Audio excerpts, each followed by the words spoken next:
The sunlight filtered through the stained glass windows of Macy Taylor's craftsman home, scattering colors across the polished oak floor.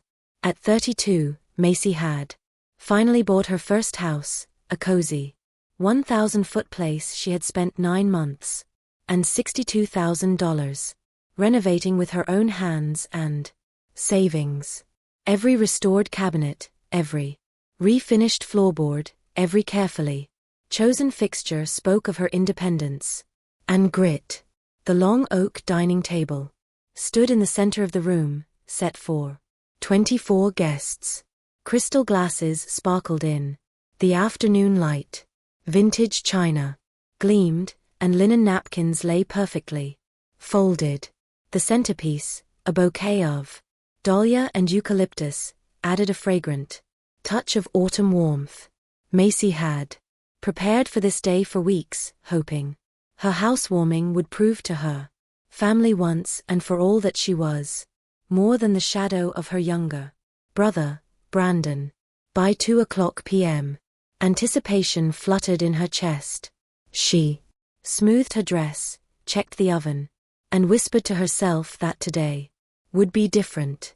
Her parents, Linda and Charles, had always praised Brandon's charm and potential, while her own milestones, graduating MIT, landing a competitive job, saving for her dream home, were met with polite nods or silence. But this house was her statement, her victory. Surely they would see her now. The doorbell chimed, and relief washed over her. Rachel, her best friend, arrived with a warm smile and a bottle of wine. Soon, co-workers Jane and Peter appeared, followed by her elderly neighbor, Mrs. Eleanor, and 3 college friends. Their laughter filled the air, yet Macy's gaze kept flicking toward the door. The remaining 17 chairs sat empty. By 2:45, worry became dread. She glanced at her phone, only to find it buzzing with notifications. Her heart sank as she opened a video. Her entire family was at Brandon's housewarming. He posed proudly in a rented apartment, raising a glass while mocking Macy's fancy renovation posts. Laughter erupted. In the background, familiar voices that had ignored her invitation weeks earlier. The sting was sharp, her throat tightening as she scanned the empty seats. All her effort, the food, the wine, the months of preparation felt invisible. Tears blurred her vision, and she dropped into one of the chairs, staring at the untouched spread. Then Rachel lifted her glass. To Macy, she said firmly, to this beautiful home, and to the woman who built it. Mrs. Eleanor's frail hands trembled as she raised her own glass. You should be proud, dear. Not many have your courage. One by one, the 7 people around the table echoed the toast. Their voices wrapped around Macy like a lifeline. The ache in her chest softened as she realized these were the people who mattered. Not the ones absent, but the ones present. Her phone buzzed again, her mother's name flashing across the screen. Macy stared at it, then pressed silence. She lifted her glass and with new steadiness in her voice declared, "Today is about the people who showed up." That evening, long after her guests had left, the doorbell rang. Standing on the porch was her mother, Linda, holding a stiff smile. "You should have told me you planned something like this," Linda said, stepping inside. Without waiting, her eyes swept across the living room. "It's nice, though a bit small. Brandon's apartment has a better layout." Macy's chest tightened. "You knew about my party, Mom." "Everyone did.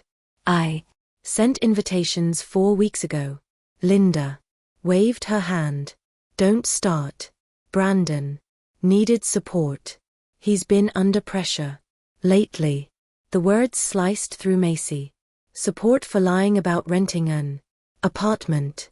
You all chose his fake celebration over my real milestone.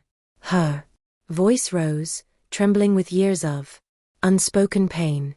Do you know how many times I worked 3 jobs just to finish grad school while you paid his rent? Do you know what it felt like to win a scholarship to MIT and get silence while Brandon's failed ventures were excuses to celebrate? Linda stiffened. You're overreacting. You've always been too competitive. No, Macy said, her voice steady now. I've just been overlooked. He pointed to the door. If you can't respect me, then leave. For the first time in her life, Macy stood her ground. Linda's eyes widened before she huffed and stormed out, leaving Macy hollow, but strangely empowered. The next morning, her father Charles appeared. He admired the woodwork, the restored details, even nodded approvingly at her kitchen. For a moment, Macy's heart lifted until he spoke. You know how your mother is, he said gently. You should apologize and put this behind you. Brandon needs us more. Macy's hands clenched. Why does he always need more? You funded every one of his failed ventures while I built this on my own. And still, you tell me to apologize. Charles sighed. We're leaving everything to both of you one day. Don't throw away your place in this family. Her voice trembled but didn't break. I'm not throwing anything away. You already did when you decided his potential mattered more than my reality. His face hardened. He turned to leave, muttering something about family loyalty. As the door closed behind him, Macy slumped against it, her chest heavy. But then Rachel appeared, carrying coffee, followed by Jane and Peter, who brought cheerful chatter.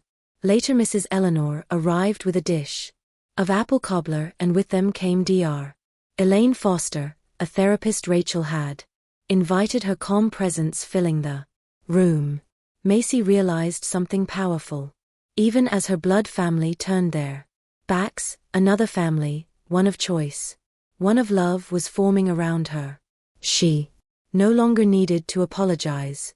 A week later, Macy sat on her porch, scrolling through the family group chat. Each message was another jab. Jealous, difficult, always making drama. Her chest tightened as she saw her relatives defend Brandon, painting her as the troublemaker. She brought this pain into her first session with Dr. Foster. Why do I keep wanting their approval when they've never given it? Macy asked, her voice breaking. Dr. Foster leaned forward. What would your life look like if you stopped seeking their approval? The question lingered. Macy imagined the quiet that would follow, the emptiness. Yes, but also the possibility of freedom. I've always felt alone, she admitted softly. You're not alone, Dr. Foster said. Look at who's shown up. Rachel, Mrs. Eleanor, your friends.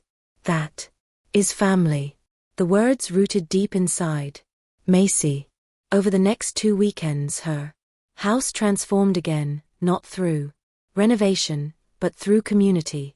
Rachel and Peter helped paint the guest bathroom. Jane brought laughter as they cooked dinner together, and Mrs. Eleanor taught her the secrets of gardening, passing down stories like a grandmother. The air filled with warmth, unlike the cold silence she had grown used to with her relatives. One afternoon, Macy snapped a photo of herself on the porch, keys in hand, smiling genuinely. She posted it online with the caption, "Finally home. Proud of this journey." The comments poured in. Support from friends, co-workers, even her cousin, Katie, who privately messaged her, "I see what they're doing. Wrong. You deserve better." Katie sent screenshots of the group chat where the family mocked Macy. But instead of despair, Macy felt clarity.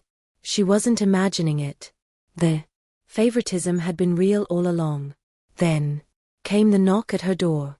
Brandon stood there, his usual charm plastered across his face. "Hey sis," he said, casually. "Sorry about that mix-up last week. You know how things get." Macy crossed her arms. "It wasn't a mix-up, Brandon." He chuckled nervously. "Anyway, I've got this amazing real estate investment lined up. Just need 15 grand. To get started. You've got a steady job. You can swing it, right?" The old Macy would have considered helping, desperate for acknowledgement. But now she saw him clearly, not as the golden child, but as someone thriving on excuses. "No, Brandon," she said firmly. "Not this time." His smile faltered. "Come on, don't be like that." But Macy only shook her head and closed the door. For the first time, she felt no guilt, only relief. Her home, once a stage for proving herself, had become a sanctuary of peace, filled with people who valued her for who she was. Months passed, and Macy's house became more than a home. It became a gathering place. Friday evenings were filled with laughter as Rachel, Jane, and Peter crowded around the dining table. Mrs. Eleanor, now like a grandmother to her, continued teaching her the rhythms of gardening. Together, they turned the backyard into a thriving vegetable patch. Katie began visiting, sharing her own frustrations about the family's favoritism. For the first time, Macy felt seen by a relative, and their bond grew strong. Through therapy with Dr. Forster, she slowly let go of the aching need for parental approval. She no longer measured her worth by her family's silence, but by the joy she found in her own accomplishments and the people who celebrated them. One afternoon, news reached her. Brandon's latest investment had failed. Their parents, exhausted from bailing him out, called Macy, their voices weary. "He needs help again," her father pleaded. Macy's heart clenched, but she answered calmly, "I won't help unless you can acknowledge my worth." Their silence confirmed what she already knew. She hung up, no longer willing to sacrifice herself for a family who refused to see her. Spring arrived, and with it, a new chapter. At a backyard dinner, the garden bloomed around them, and the long table was alive with laughter. Rachel poured wine. Jane passed a basket of fresh bread. Peter cracked a joke that sent everyone roaring, and Mrs. Eleanor beamed proudly at Macy. Macy looked around, her chest swelling with gratitude. This was what family looked like. People who showed up, who supported, who loved without condition. Her phone buzzed again. This time a message from her mother. "Can I visit?" Macy thought carefully before replying. "You're welcome, but I won't tolerate dismissal anymore." Linda never came. And for the first time, Macy felt no emptiness, only peace. That evening she stood lifting her glass high. "To family," she said. "The family we build. The family that shows up, the family that sees us as we are." The table erupted in cheers, and Macy's smile shone brighter than the garden lights. Macy's journey revealed a truth many forget. Family is not defined by blood, but by presence, respect, and love. True self-worth comes not from seeking approval from those who withhold it, but from recognizing your own value and surrounding yourself with people who see it too. By letting go of toxic patterns and embracing her chosen family, Macy transformed her pain into strength and her house into a true